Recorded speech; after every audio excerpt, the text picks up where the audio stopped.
नमस्कार, सत्य हिंदी के न्यूज बुलेटिन में आपका स्वागत है। बुलेटिन की शुरुआत करने से पहले एक नजर डाल लेते हैं हेडलाइंस पर। अमेरिकी अदालत ने ट्रंप की $1 लाख की H-1B वीजा फीस को किया खारिज। सीजेपी प्रदर्शनकारियों पर एफआईआर वापस लेने के लिए पुलिस को केंद्र के आदेश का इंतजार। प्रहलाद जोशी देश के नए शिक्षा मंत्री। धर्मेंद्र प्रधान का इस्तीफा राष्ट्रपति ने किया मंजूर। धर्मेंद्र प्रधान पर बोले नए शिक्षा मंत्री प्रहलाद जोशी, फिर मुलाकात होगी। प्रधान के इस्तीफे पर बीजेपी के वरिष्ठ नेता मुरली मनोहर जोशी ने कहा, देर आए दुरुस्त आए। अमेरिका में ट्रंप प्रशासन को H-1B वीजा मामले में बड़ा झटका लगा है। बोस्टन की फेडरल अपील कोर्ट ने नए H-1B वीजा पर $1 लाख की फीस फिर से लागू करने की उनकी कोशिश को खारिज कर दिया। इससे निचली अदालत का फैसला बरकरार रहेगा। कोर्ट ने माना कि ट्रंप प्रशासन ने अपने अधिकार क्षेत्र से बाहर जाकर कार्रवाई की और एडमिनिस्ट्रेटिव प्रोसीजर एक्ट का उल्लंघन किया।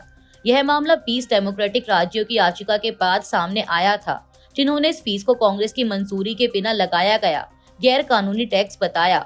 अब अदालत के फैसले के बाद फिलहाल H-1B वीजा पर पहले वाली फीस ही लागू रहेगी।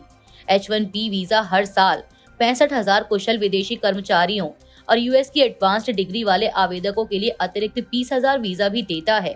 पहले नियोक्ताओं को H-1B स्पॉन्सर करने के लिए करीब $2,000 से $5,000 फीस देनी पड़ती थी। ट्रंप का कहना था कि यह कदम अमेरिकी कर्मचारियों की नौकरियां बचाने के लिए जरूरी है, जबकि राज्यों ने अदालत के फैसले को शिक्षा, हेल्थ केयर और रिसर्च जैसे अहम सेक्टरों के लिए बड़ी राहत बताया। केंद्रीय शिक्षा मंत्री धर्मेंद्र प्रधान के इस्तीफे और सरकार द्वारा कॉकरोच जनता पार्टी यानी सीजेपी को यह भरोसा दिलाने के कुछ घंटों बाद कि प्रदर्शन और उससे जुड़ी हिंसा के सिलसिले में दर्ज एफआईआर वापस ले ली जाएंगी, दिल्ली पुलिस ने कहा कि आगे की कार्रवाई के लिए सरकार से आधिकारिक सूचना का इंतजार करेंगे। दरअसल सरकार ने सीजेपी से बातचीत में प्रदर्शनकारियों पर दर्ज मामलों को वापस लेने का भरोसा दिया है। हालांकि पुलिस अधिकारियों ने स्पष्ट किया कि एफआईआर सीधे वापस नहीं होती, कानूनी प्रक्रिया के तहत ही मामला बंद या वापस लिया जा सकता है। बता दें कि 20 से 23 जुलाई के बीच दिल्ली पुलिस ने प्रदर्शन और हिंसा से जुड़ी 15 एफआईआर दर्ज की थी। पुलिस के अनुसार झड़पों में 129 सुरक्षा कर्मी और 60 से अधिक प्रदर्शनकारी घायल हुए।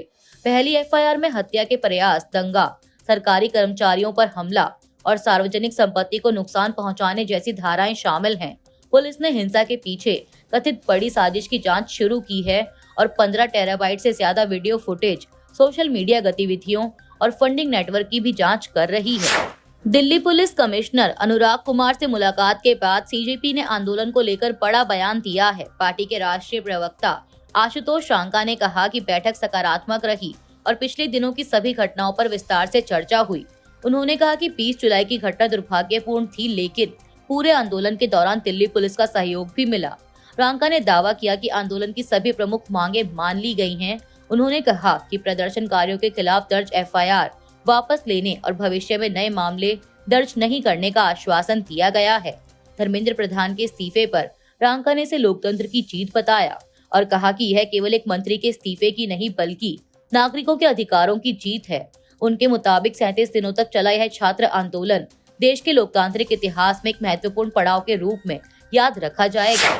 नीट यूजी पेपर लीक विवाद के बीच बड़ा राजनीतिक घटनाक्रम सामने आया। राष्ट्रपति द्रौपदी मुर्मू ने धर्मेंद्र प्रधान का इस्तीफा स्वीकार कर लिया है। इसके बाद बीजेपी के वरिष्ठ नेता और धारवाड़ से 5 बार सांसद प्रहलाद जोशी को नया केंद्रीय मंत्री बनाया गया।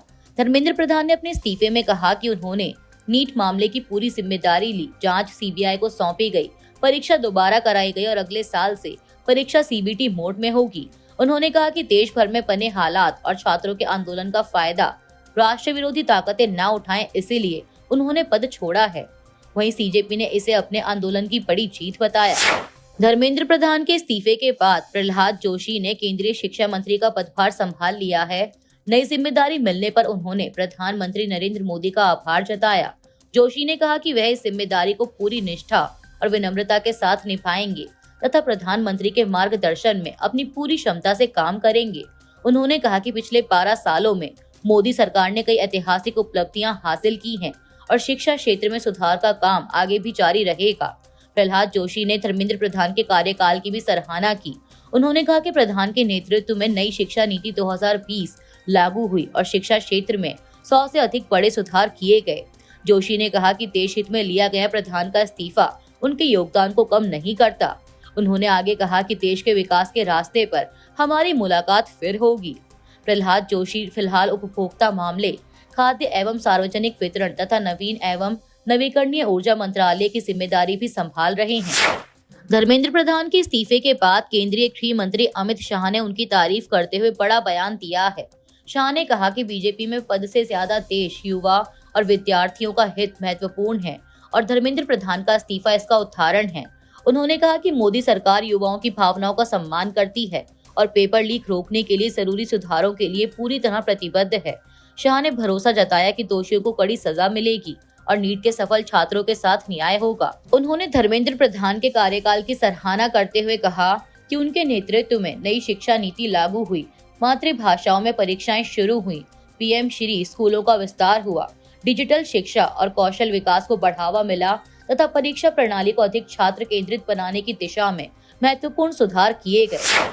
धर्मेंद्र प्रधान के इस्तीफे के बाद बीजेपी के वरिष्ठ नेता मुरली मनोहर जोशी ने इस फैसले का स्वागत किया है। उन्होंने सोशल मीडिया पर लिखा, देर आए दुरुस्त आए, और उम्मीद जताई कि प्रधानमंत्री जल्द आगे का फैसला भी करेंगे।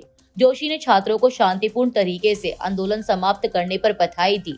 उन्होंने कहा कि अब देश में शिक्षा व्यवस्था सामान्य होगी और छात्रों को अपने भविष्य पर ध्यान देने का अवसर मिलेगा।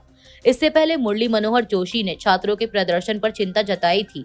उन्होंने कहा था कि देश भर से आए छात्रों को दिल्ली की सड़कों पर प्रदर्शन करते देखना दुखद है। उनके मुताबिक परीक्षा व्यवस्था को लेकर छात्रों की चिंताएं जायज हैं और उनका समाधान संवेदनशीलता के साथ निकाला जाना चाहिए। नीट पेपर लीक मामले में केंद्रीय शिक्षा मंत्री धर्मेंद्र प्रधान के इस्तीफे के बाद भी मोदी सरकार पर दबाव बना हुआ है। अब विपक्ष ने दिल्ली में छात्रों पर हुई पुलिस की कार्रवाई को लेकर गृह मंत्री अमित शाह को घेरना शुरू कर दिया है। राहुल गांधी ने आरोप लगाया कि 20 जुलाई के प्रदर्शन में छात्रों पर अत्यधिक बल प्रयोग हुआ और कुछ छात्रों को पैलेट गन के छर्रे भी लगे। उन्होंने कहा कि दिल्ली पुलिस गृह मंत्रालय के अधीन आती है, इसलिए इसकी जवाबदेही अमित शाह की है। वहीं E20 पेट्रोल नीति को लेकर केंद्रीय मंत्री नितिन गडकरी भी विपक्ष और सोशल मीडिया के निशाने पर हैं। 31 जुलाई को इस मुद्दे पर दिल्ली में विरोध मार्च की घोषणा की गई है। प्रदर्शनकारियों ने मांग की है कि पुरानी गाड़ियों के लिए E10 पेट्रोल बहाल किया जाए और एथेनॉल नीति की समीक्षा हो। हालांकि केंद्र सरकार का कहना है कि E20 से इंजन को बड़े नुकसान का कोई प्रमाण नहीं मिला है और यह नीति तेल आयात घटाने, प्रदूषण कम करने और किसानों को फायदा पहुंचाने के लिए है। अभी के लिए इस बुलेटिन में सिर्फ इतना ही। 11 बजे फिर हाजिर होंगे खबरों के अपडेट्स के साथ। तब तक के लिए देखते रहिए सत्य हिंदी। नमस्कार।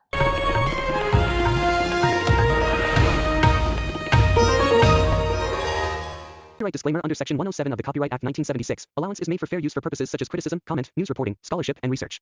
Fair use is a use permitted by copyright statute that might otherwise be infringing.